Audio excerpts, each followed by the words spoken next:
How to get rid of fill dirt. Extra fill dirt can pose a big problem if you can't find anywhere to put it quickly.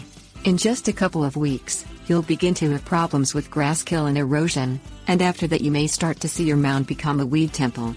Since it will inevitably cause problems, you might as well get rid of it as soon as possible to keep the consequences to a minimum. Things you'll need: shovel, wheelbarrow, compost pile, garden beds. List your fill dirt for sale in a local classified publication or online. You may be surprised at how many people will come and load your fill dirt up and take it away simply because it is free. Fill in low-lying areas in your yard. Fill your wheelbarrow as much as is necessary, then scatter the dirt over the grass in any depressed areas. Use a wide broom to sift the dirt down beneath the grass stems and leaves, and then repeat this step in about a week or so. The level will gradually rise.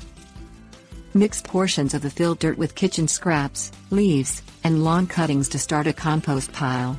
It will save you quite a bit of money on fertilizers and soil amendments for gardening projects, and the dirt helps balance the loose organic ingredients. Spread dirt evenly over your garden beds. Mix with last year's mulch and churn down to about a foot deep. In essence, you'll be setting in motion a composting process right where it is needed most every spring.